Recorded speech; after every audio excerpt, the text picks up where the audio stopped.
Yo, YouTube, we got Supergirl is actually super bad. By Chi Jetsu. I never watched Supergirl. I'm not afraid to get spoiled. Let's go. Supergirl. Supergirl. Supergirl. Supergirl. Supergirl. Supergirl. Supergirl was a big old piece of trash. I genuinely wanted this movie to be good, but as you can see, it's straight basura. And before we even talk about this Sora AI movie, we gotta talk about the absolute hype surrounding this new era of DC. Because for the longest time, being a DC fan felt like being in a toxic relationship. This chicken is cold. Every few months they tell us, nah, trust us bro, this is the plan. Then 3 movies later, Superman gone, Batman got recast, and half the universe got canceled. But somehow, The Flash started resetting reality with this running technique. It genuinely got to the point where nobody knew what was canon anymore. You needed a conspiracy board, 5 Reddit threads, and CoffeeZilla just to explain that hoe. Then James Gunn came in and was basically like, alright. And honestly, that's exactly what DC needed. A fresh start, a clean slate. Stop trying to take together 15 broken storylines and hoping they magically become the MCU. Just start the freak over. And after Superman actually ended up being good, my excitement for Supergirl had my toes curled. Cause now we're looking at this movie with absolute glee, not thinking, hopefully it doesn't suck. Now it's time to go 2 for 2, which is a much better problem to have, cause for the first time in years, it actually feels like there's a direction to DC. It feels like when you would wake up early on Saturday morning to watch your favorite show knowing the next episode was gonna be a banger. And that's why the expectations for Supergirl got so high for me. This movie isn't just another superhero film, it's the first real test to see if Superman was an actual light at the end of the tunnel. And DC is actually cooking for once. Cause we've all seen studios have one good movie before. That part ain't hard. The hard part is running it back. Can you make me excited for the next movie? That's where great cinematic universes separate themselves in this movie-ish. And heading into Supergirl, I ain't gonna lie, I was optimistic. Not because it's Supergirl, but because for the first time in a long time, DC actually gave me a reason to be a little delusional. And before I just absolutely hold this movie into oblivion, I gotta say, I'm not one of those people who hate this movie because it got a female lead. Cause Supergirl is actually one of DC's coolest characters. I feel like Supergirl has been getting slept on for years, cause every time somebody brings her up, the first thing you hear is, oh, she's just female Superman. No, she's not. That's like saying Nightwing is just another Batman, or Miles Morales is just another Spider-Man. On paper, sure. Yeah, Miles Morales is for sure another Spider-Man. But yeah, fair point. I'm not gonna hate on it because a woman's playing it. Like, bro, I'm finna see the movie eventually. Eventually, I'm gonna see it. You know, so it's like it ain't a big deal. Like, you got me there. They got similarities, but once you actually dive into the character, they're completely different. See, Clark Kent, bro, is the symbol of hope because Earth is basically the only home he truly knows. Kara, nada. She remembers Krypton. She remembers her parents and people getting wiped off the map. That's a completely different type of trauma. Imagine being old enough to remember your home, then spending the rest of your life knowing you'll never see that mug again. That alone makes her way different than Superman. She's not just protecting Earth because it's her home. She's protecting it because that's really all she got left. And I think that's why she's always been interesting, because she's usually a little more emotional, impulsive, a little more willing to throw hands first and apologize later. She ain't walking around following the Hero 101 handbook. Shawty gon' bang, and she's more than happy to provide you with a 5-star service. That's what separates her from Clark. They're both heroes, but they wear that responsibility different. She's unbelievably powerful, but she's still carrying the weight of losing everything. That's a compelling. I'll be honest though, her suit in the DCU, it's clean. It's clean. It's clean. You cannot lie. It is a clean suit. If you ask me. So where did everything go wrong? First off, the storyline itself is just not compelling at all. Our girl Kara goes to Red Sun Solar Systems to get drunk and feel pain. Then the bad guy, I honestly forgot the name of, poisons Crypto, but not before he also squad wipes this little girl's family for their swords. And now her and Kara are spinning back on said forgettable villain for revenge and the antidote for Crypto. That's the plot. What about Lobo? Where Lobo at? I thought he was in this movie. Yeah, the writers cooked up a platter of fresh, crispy monkey butt. Cause what the heck is this script? Speaking of that, I heard the writer Anna Noguera was brought up to write this movie after her couple's relationship short film. Now, when that correlates to writing a movie for one of the biggest action franchises in movies, let me know. And what's crazy is the movie actually had me in the first 20 minutes. Seeing crypto on death's door, that almost got me. Because if there's one thing Hollywood knows, it's that actual animal lovers are easy targets. You put a dog in danger and suddenly everybody invested. They went straight for my emotions of loving animals, giving my boy 3 days to live if he doesn't get that antidote. Then I go, I don't care. I really don't care. We know more about crypto and Superman's relationship than we know about crypto and his actual owner. Like, make that make sense. We know this cute little nigga gonna live anyways, so you know what?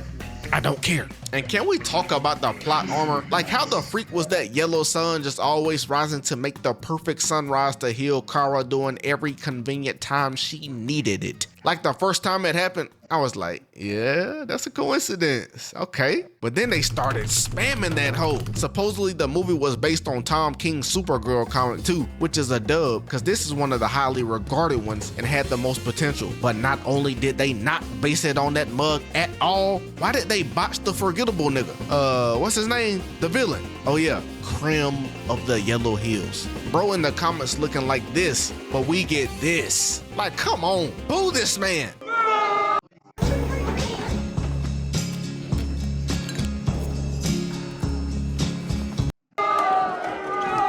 Besides the fact that every time this goofy is on screen, he is either eating something or walking around like he got a stick in his ass, bro only has a handful of lines throughout the whole freaking movie. Not gonna lie, this man gotta be the worst villain I've ever seen in a superhero film ever. And we got niggas like Dr. Doom from the non-fantastic. Ever is kind of crazy though. Ever. There was the Marvel's villain.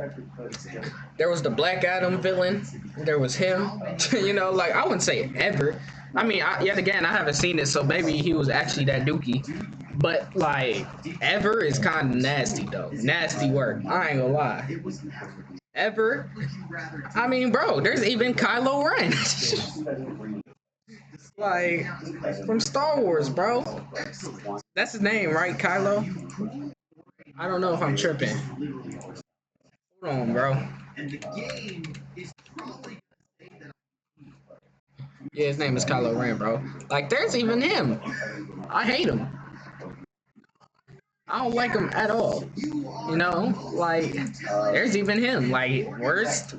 There's even Green Goblin and Amazing Spider-Man too. Like, I wouldn't say worst.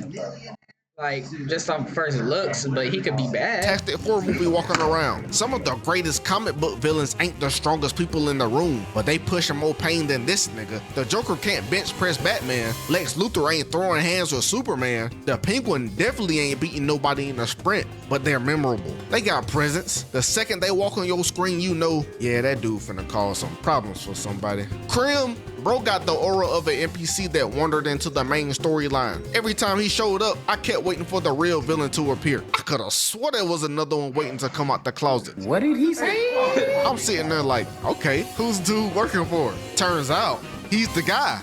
Huh? Because the movie keeps trying to convince you that this man is a genuine threat. But guess what? Nobody believe in that junk. A superhero villain doesn't have to be stronger than the hero, but they do need to challenge them in some way, mentally, morally, something. Give me anything. Go blow up a nigga grandma or something. Instead, it felt like Krim was just, bro, it's just there, bro. He exists because the movie needs someone for Kara to punch on, not because he's an interesting obstacle, and that's the biggest sin the movie villain can commit, being forgettable. Because think about all the villains people talk about over the years. The Joker, Green Goblin, Thanos, a bunch of real niggas. You don't remember them just because they fought the hero. You remember them because they changed the hero. Take Green Goblin. That man had Peter Parker questioning everything. Bro would be playing all kinds of mind games. Norman's on sabbatical, honey. I know y'all remember the time he pretended to be an old lady in a burning house. Then when Spider-Man pulled up, he turned around like, gotcha, nigga, socking him across the body. Then Thanos. People still argue online today whether he had a point or not. And then bro's one-liners. When you got villains dropping bars like these. You could not live with your own failure. Where did that bring you? Back to me. That's what It's finna be a peak movie. That's what memorable villains do. They stick with you after the credits. And Krim, brother, I almost forgot this man was in the movie before I left the parking lot. And that's not even me trying to be disrespectful. That's genuinely how little impact he left on me, which sucks because Supergirl deserved somebody who could actually push her. She's a character carrying the weight of an entire world. Imagine the kind of villain you could build around that. By the end, I wasn't thinking, man, what a great antagonist. And when your villain is the weakest part of the superhero movie, the entire movie starts to collapse. And if I'm being completely honest, the movie just felt like a goulash of superhero movie slop and bad visuals combined together to make a plate of beaver anus. But Millie Alcock is actually a good casting for the character overall. She has the potential and the look to play this character to the fullest potential. Once they stop cooking up $170 million ChatGPT prompts for our movies. It was like they took the script straight from Chat and seasoned that mug with splashes of James Gunn. On the other hand though, it did have some decent action. Even though the fight scenes were as predictable as me knowing one of you watching this video just blinked. On screen, it was some good action, just had no narrative behind it. And after sitting with it for a while, I genuinely couldn't tell you what this movie wanted to be. Like seriously. It felt like 3 different movies got trapped into the same editing room and started fighting for screen time. 1 minute, it wants to be this emotional character study on Kara dealing with the loss of Krypton. Then 5 minutes later, it suddenly remembers, oh yeah, we gotta build the DC universe. Then out of nowhere, we get another giant CGI set piece. Like it's just straight tonal annihilation in this mug. You finally start settling into one vibe and get yeeted into another. Now we're somewhere completely different. And I'm not saying superhero movies can't balance multiple tones. Some of the best ones do. Look at Guardians of the Galaxy. That movie could have you laughing 1 second, then have you sitting in silence the next. The Batman knew exactly what it wanted to be. Superman knew what it wanted to be. Even the Suicide Squad, as insane as that movie is, has a clear identity. You watch 5 minutes and immediately understand the assignment. This movie, I was still trying to figure out the assignment halfway through. Like, what were y'all trying to accomplish? It's almost like the studio was scared to fully commit to one direction. You want to make a darker, edgier, more emotional Supergirl story? Cool, lean into it. You want to make a coming of age story about Kara finding her place in the universe? That sounds like a great idea. Just pick one, because instead, the movie keeps dipping its toes into all these different ideas without ever fully diving into any of them. At the end, it just hurts Supergirl the most, which sucks, because when the movie actually slows down and lets Kara just be Kara, there's glimpses of a genuinely great movie. You can see it. It's right there. Like if you just squint real hard, I promise it's visible. On the bright side though, we did get to see that boy Lobo. And bro, this is what I wanted to know, bro. I wanted to know about Lobo. So he's a protagonist? That's cool. Was he awesome? Lobo was literally born to be played by Jason Momoa. For all 5 minutes that we had him on screen, it was absolute cinema. Well, I'm pulling for the Lantern show and the rest of the DC rollout. But if we gonna continue to whip up Garbaggio like this, I don't know, DC, y'all might be cooked beyond return. This mug really made Captain Marvel look like a decent movie. Yes, crazy. This Captain Marvel. I'm gonna just end this video off this edit so we can all agree that this movie can create something cool. And action. Be ready.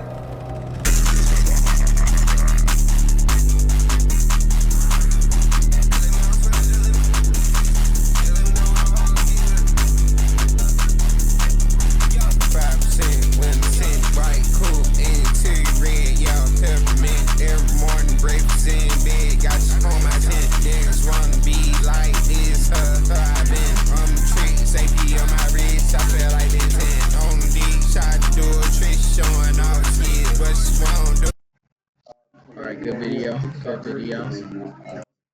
Man, I just feel like